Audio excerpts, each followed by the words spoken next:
Today, we're going to be upgrading the extruder on our Voron 2.4 from the stock Clockwork 2 to the brand new Galileo 2 extruder from LDO. Before we get into the build, let's take a look at this thing and what it's all about. The Galileo 2 is the successor to the Galileo extruder by Voron design team member Jared C. Galileo originated as a repackaging of the Orbiter extruder for use with the Voron afterburner, but Galileo 2 has taken it to the next level with some real improvements. The first one you'll probably notice when you open the box, while this looks like the same stepper motor as the Clockwork 2, it's actually got 9 teeth instead of 10. We won't go into too much detail here, but this allows for tighter tolerances and less backlash, which is a good thing. The next thing you'll notice that there's only a single large filament drive gear. Galileo 2 uses smooth bearings in place of the idler gear. This is something that came out of the excellent work done by Mirage C, where he showed that our standard idler gear can actually cause some significant quality issues. Check out his video if you haven't already, it's linked in the description. Now let's get to building this thing. Like all of these builds, it starts with heat sets. There's quite a few of these, so make sure you follow the manual and get them all. We'll start the assembly process by building up the front body. There's 2 different versions of this one. We chose the one that adds the E-cast collet for a little extra support up top. Insert the pin into the front body and then install the bearing in the cover.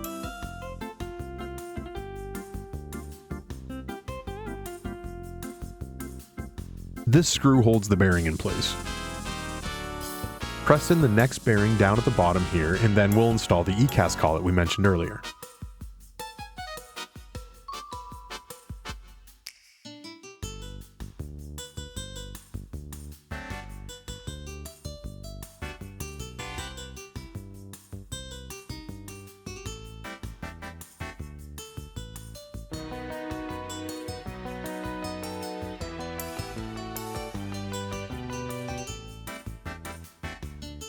Now we'll assemble the actual gearbox itself. Press the bearings into the planetary gears, and then install all 3 of the gears onto the carrier shaft. Now for the G2 module,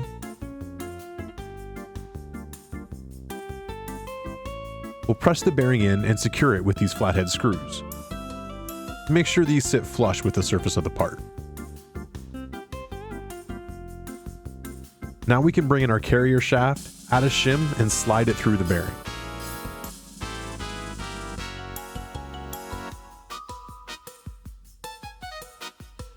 Next, we'll slide the front half of the body over the shaft and attach these 2 screws to hold everything in place. These can be left loose for now until everything is lined up. We press the filament drive gear onto the shaft and tighten it all down.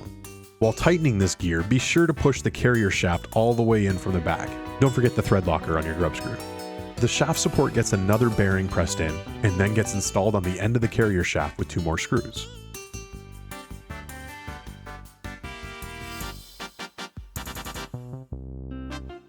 Now we'll add a bit of grease to the ring gear and press it down over the motor, making sure it goes all the way down and sits flat. We carefully push the ring gear over the planetary gears.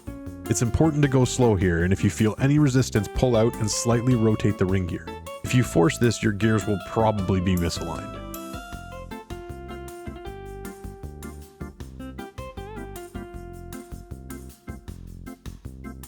The next pin acts as a hinge, so we want about the same length sticking out both sides.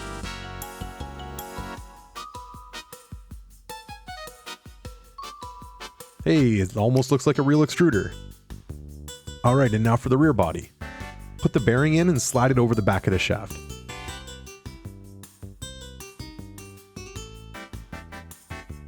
We'll fasten our toolhead PCB now as well.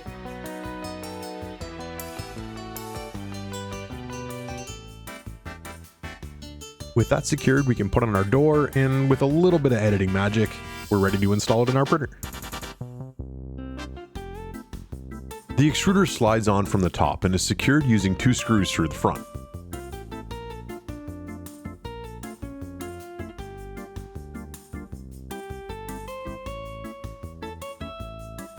To install the toolhead cartridge, we first need to trim the PTFE tube.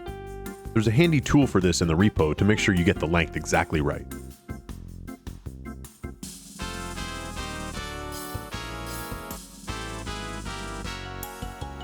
The G2 is a great extruder, one of the best we've used so far, and we'd highly recommend it as an upgrade on your Voron.